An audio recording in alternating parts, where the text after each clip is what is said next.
नमस्कार। कैसे हैं आप सब। मुझे उम्मीद है कि आप सब लोग अच्छे होंगे, स्वस्थ होंगे। साथियों, हम सभी लोग इस समय तैयारी में लगे हुए हैं। टीजीटी पीजीटी की परीक्षा दिन प्रतिदिन नज़दीक आती जा रही है। उसी हिसाब से हमको बहुत बेहतर ढंग से प्लानिंग करके तैयारी करना है। इसी परिप्रेक्ष्य में जो क्लासें चल रही हैं उनमें इस समय हम लोग पढ़ रहे हैं बृहत्त्रयी के कवि, संस्कृत साहित्य और संस्कृत साहित्य में बृहत्त्रयी के कवि। इससे पहले वाली क्लास में, इसके पहले वाले वीडियो में आप लोगों ने बृहत्त्रयी के दो कवियों के विषय में पढ़ लिया है, भारवी के विषय में और माघ के विषय में। इन दो कवियों के विषय में आप लोग पढ़ चुके हैं। आज हम पढ़ने वाले हैं श्री हर्ष के विषय में।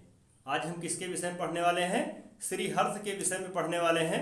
और श्री हर्ष के विषय में बहुत महत्वपूर्ण ढंग से, बहुत अच्छे ढंग से तैयारी करेंगे ताकि किसी भी तरीके से कोई भी प्रश्न छूटने ना पाए।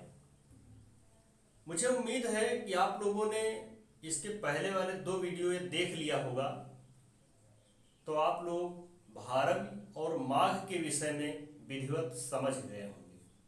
उनसे संबंधित अगर कोई भी प्रश्न आएगा तो नहीं छूटेगा। और यदि इस वीडियो को लास्ट तक देख लिया तो इससे संबंधित भी, श्री हर्ष से संबंधित भी यदि कोई भी प्रश्न आता है तो आपसे छूटने वाला नहीं है।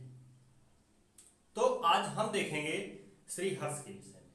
और यदि आपने उन दोनों वीडियो नहीं देखा है, भारवी के विषय में और माघ के विषय में जो कुछ बताया गया है, यदि आपने वो वीडियो नहीं देखा है तो उसका लिंक इसके डिस्क्रिप्शन बॉक्स में मिल जाएगा, आप वहां से देख सकते हैं। ठीक है। और यदि आप हमारे चैनल पर नए हैं, अभी तक हमारे चैनल को सब्सक्राइब नहीं किया है, तो प्लीज़ सब्सक्राइब कर लीजिएगा भाई। आपको सब्सक्राइब करने में एक भी पैसा नहीं लगेगा। ठीक है। और यदि आपको हमारा वीडियो अच्छा लगे तो लाइक करिएगा, अपने दोस्तों में अधिक से अधिक शेयर करिएगा। और यदि कुछ जानना है, कुछ पूछना है तो आप कमेंट करके हमें बता सकते हैं, पूछ सकते हैं। ठीक। तो शुरू करते हैं आज की क्लास श्री हर्ष के विषय में। आइए देखते हैं। बृहत्त्रयी के जो कवि हैं उनमें दो कवि आप लोग पढ़ चुके हैं। आज बारी है तीसरे कवि की, और वो कौन से हैं? श्री हर्ष। ठीक है। सब लोगों ने नाम सुना होगा श्री हर्ष का। संस्कृत साहित्य के महान कवियों में जाने माने कवि हैं, बृहत्त्रयी के कवि हैं श्री हर्ष। तो हम सबसे पहले बात करते हैं कि श्री हर्ष का जन्म समय क्या होगा, क्या रहा होगा। तो श्री हर्ष का जो जन्म समय है वो लगभग 12वीं शताब्दी के आसपास माना जाता है। श्री हर्ष का समय जो है वो लगभग क्या माना जाता है? 12वीं शताब्दी के आसपास माना जाता है। ठीक है। 12वीं शताब्दी के आसपास इनका जन्म समय माना जाता है। फिर हम बात करते हैं इनके पिता का क्या नाम था। इनके पिता का नाम था हीर। इनके पिता का क्या नाम था? हीर। ठीक। इनके पिता का क्या नाम था? हीर। और इनकी माता का क्या नाम था? मामल्य देवी। इनकी माता का क्या नाम था? मामल्य देवी। ठीक है। यदि आपको लगता है कि ये नोट करने वाला है तो आप नोट्स भी कर सकते हैं, नोट बना सकते हैं। ठीक है। इनकी माता का क्या नाम था?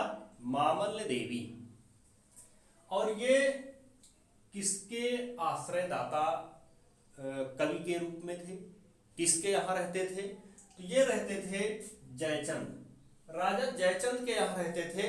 और ये राजा जयचंद कहाँ के राजा थे? तो ये कन्नौज के राजा थे। राजा जयचंद कहाँ के थे? ये कन्नौज के थे। ये कन्नौज के राजा थे। और कन्नौज के राजा जयचंद के ये आश्रयदाता के रूप में थे, यानी उन्हीं के दरबार में ये रहते थे। इनका जो महत्वपूर्ण ग्रंथ है वो है नैषधीय चरितम। कौन सा है? नैषधीय चरितम। ठीक। अब आप लोग ये जान गए होंगे कि बृहत्त्रयी के कवि कौन कौन से हैं और बृहत्त्रयी के ग्रंथों में कौन कौन से ग्रंथ शामिल हैं। भारवी का जो ग्रंथ पढ़ा है किरातार्जुनीयम, माघ का ग्रंथ पढ़ा है शिशुपाल वधम, और श्रीहर्ष का जो ग्रंथ पढ़ रहे हैं नैषधीय चरितम। ये 3 ग्रंथ हो गए। परीक्षा में कभी कभी पूछ लिया जाता है कि इनमें से बृहत्रयी के अंतर्गत कौन सा ग्रंथ आता है या इनमें से कौन सा नहीं है। ठीक, तो इस प्रकार से पूछ लिया जाता है। यहाँ पर तीनों ग्रंथ आप लोगों के लिए क्लियर हो गए कि बृहत्रयी में कौन कौन से ग्रंथ शामिल हैं और बृहत्रयी में कौन कौन से कवि शामिल हैं। जब बात आई है नैषधीय चरितम की, तो नैषधीय चरितम की जो कथा है वो किस पर आधारित है? जो नैषधीय चरितम की कथा है वो किस पर आधारित है? नैषधीय चरितम की जो कथा है वो नल और दमयंती पर आधारित है। नैषधीय चरितम की कथा किस पर आधारित है? नल और दमयंती पर आधारित है। अगर हम बात करें कि इस महाकाव्य में, नैषधीय चरितम काव्य में कितने सर्ग हैं, तो इसमें है 22 सर्ग। इसमें कितने सर्ग हैं? इसमें है 22 सर्ग। और श्लोकों की संख्या कितनी है? तो इसमें श्लोक हैं 2830 श्लोक। ठीक, जैसा कि यहाँ पर देख रहे हैं, सर्ग कितने हैं? 22 सर्ग हैं और श्लोकों की संख्या कितनी है? 2830। इस काव्य का जो महत्वपूर्ण रस है, जो मुख्य रस है, जो अंगी रस है, वो कौन सा है? वो है श्रृंगार रस। इससे पहले वाले वीडियो में आप लोगों ने देखा, इसके पहले वाली क्लास में आप लोगों ने देखा कि उत्तर रामचरितम में, यानी जो किरातार्जुनीयम है, उस किरातार्जुनीयम में और शिशुपाल वधम में जो मुख्य रस था वो था वीर रस। कौन सा रस था? वीर रस था। लेकिन यहाँ पर जो मुख्य रस है वो कौन सा रस है? श्रृंगार रस है। यानी नैषधीय चरितम का मुख्य रस कौन सा है? श्रृंगार रस है। अब यहाँ पर कौन सी रीति है? यानी नैषधीय चरितम जो ग्रंथ है वो किस रीति में लिखा गया है? तो वो लिखा गया है वैदर्भी रीति में। वो किस में लिखा गया है? वैदर्भी रीति में लिखा गया है। और ये जो ग्रंथ है नैषधीय चरितम, ये कहां से लिया गया? यानी इसका जो उपजीव्य काव्य है वो है महाभारत का वन पर्व। इसके पहले वाले वीडियो में माघ वाले में देखा था, तो उसमें महाभारत का जो सभा पर्व है उससे लिया गया था। लेकिन यहाँ पर नैषधीय चरितम ग्रंथ जो है, इसका उपजीव्य काव्य है महाभारत का वन पर्व। ठीक, महाभारत का वन पर्व। अब अगर हम बात करें कि श्रीहर्ष के विषय में कुछ महत्वपूर्ण तथ्य भी कहे जाते हैं। ऐसा कहा जाता है कि ये जो काव्य रचा गया है, जो नैषधीय चरितम रचा गया है, ये कहाँ रचा गया है? इसकी रचना कहाँ की गई है? तो इसकी रचना की गई है काशी में। इसकी रचना कहाँ की गई है? काशी में। यानी ये काव्य ग्रंथ कहाँ लिखा गया है? तो ये लिखा गया है काशी में। और इसके संबंधित कुछ बातें श्रीहर्ष ने स्वयं अपने विषय में अपने आप को क्या कहा है? स्वयं अपने विषय में अपने आप को क्या कहा है इन्होंने? अमृत रूपी चंद्रमा।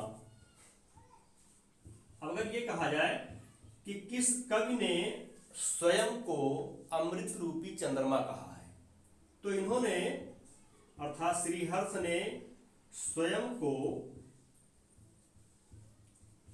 अमृत रूपी चंद्रमा कहा है। इन्होंने स्वयं को अमृत रूपी चंद्रमा कहा है। और ये इसमें, इस ग्रंथ में इन्होंने 19 छंदों का प्रयोग किया है। कितने छंदों का प्रयोग किया है? 19 छंदों का प्रयोग किया है। कितने छंदों का प्रयोग किया है? 19 छंदों का। नैषधीय चरितम में 19 छंदों का प्रयोग किया है। आगे देखते हैं। ऐसा कहा जाता है कि जो श्रीहर्ष थे ये शैव भक्त थे। ये कौन थे? ये शैव भक्त थे। ठीक, अर्थात ये शिव के उपासक थे। श्रीहर्ष जो है ये शिव के उपासक थे, ऐसा कहा जाता है।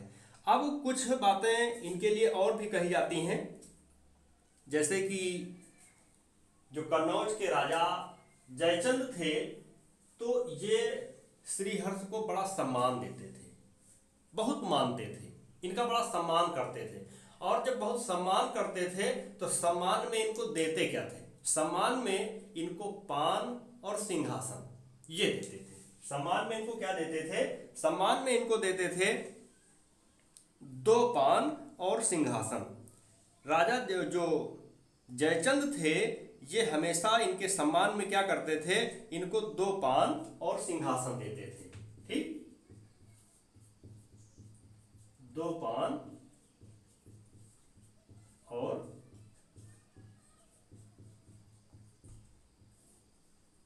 सिंहासन देते थे। ठीक, तो ये इतने महत्वपूर्ण तथ्य, इतनी महत्वपूर्ण बातें श्री हर्ष से संबंधित थी। मुझे उम्मीद है कि आपको ये वीडियो पसंद आया होगा, आपके लिए काफ़ी हेल्पफुल होगा, आपके लिए अच्छा होगा। तो यदि आपके लिए उपयोगी है तो अपने दोस्तों को भी शेयर करिएगा और इसको लाइक करिएगा, कमेंट करके बताइएगा। अगले वीडियो में अगले चैप्टर के साथ आपसे फिर मुलाकात होगी, क्योंकि बृहत्त्रयी के जितने भी कवि थे, जितनी रचनाएं थी, उन रचनाओं से, उन कवियों से संबंधित जितने भी प्रश्न बनने वाले थे, हमने लगभग उन सभी प्रश्नों के विषय में आपको बता दिया है, विधिवत डिटेल सहित आपको बता दिया है। तो आप लोग समझ गए होंगे। अगले वीडियो में आपसे फिर मुलाकात होगी। तब तक के लिए जय हिंद।